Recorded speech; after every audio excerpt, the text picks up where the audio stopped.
नमस्कार दोस्तों, आप सभी का स्वागत है आपके अपने चैनल मिस्ट्रीज ट्यूब पर। दक्षिणी अफ्रीका के प्रांत उत्तरी ट्रांसवाल में पांडुजी नाम की एक अद्भुत झील है।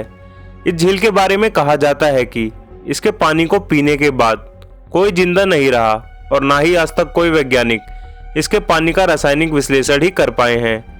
मुटाली नामक जिस नदी से इस झील में पानी आता है, उसके उद्गम स्थल का पता लगाने की भी कोशिशें की गई, मगर इसके बारे में कोई जानकारी नहीं मिल सकी। खास बात यह भी है कि इस झील का पानी अजीबोगरीब तरीके से ज्वार भाटे की तरह उठता है व गिरता है।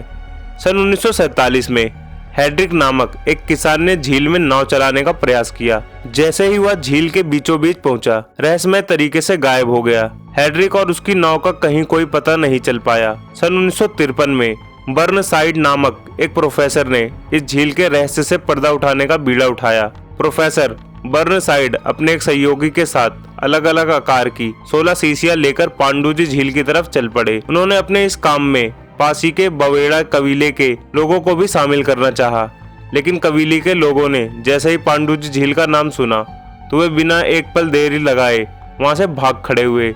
कबीले के एक बुजुर्ग आदिवासी ने बर्नसाइड को सलाह दी कि अगर उन्हें अपनी और अपने सहयोगी की जान प्यारी है तो पांडुजी झील के रहस्य को जानने का विचार फौरन ही छोड़ दे।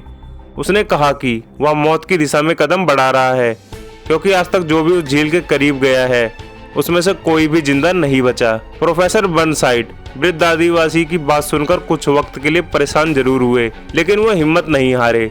साहस जुटाकर वह झील की तरफ चल पड़े। एक लंबा सफर तय करने के बाद जब वे झील के किनारे पहुंचे, तब तक रात की स्याही फिजा को अपनी आगोश में ले चुकी थी। अंधेरा इतना घना था कि पास की कोई भी चीज नहीं दिखाई दे रही थी।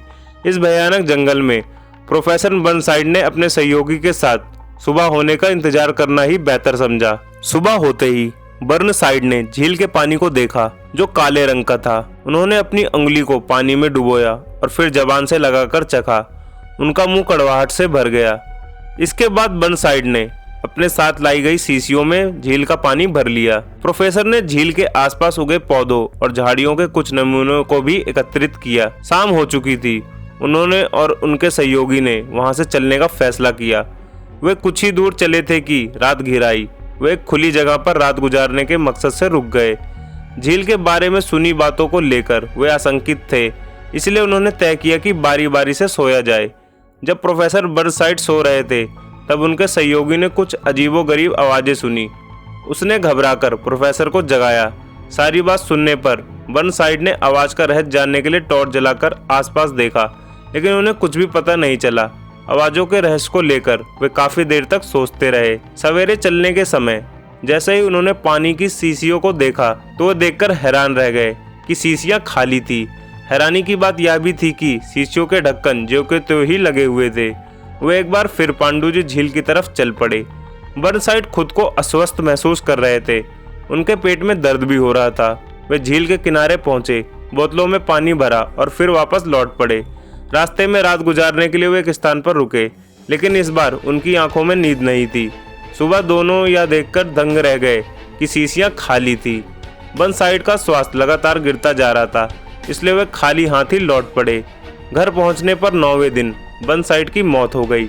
पोस्टमार्टम रिपोर्ट के मुताबिक उनके आंतों में सूजन आ जाने के कारण उनकी मौत हुई थी।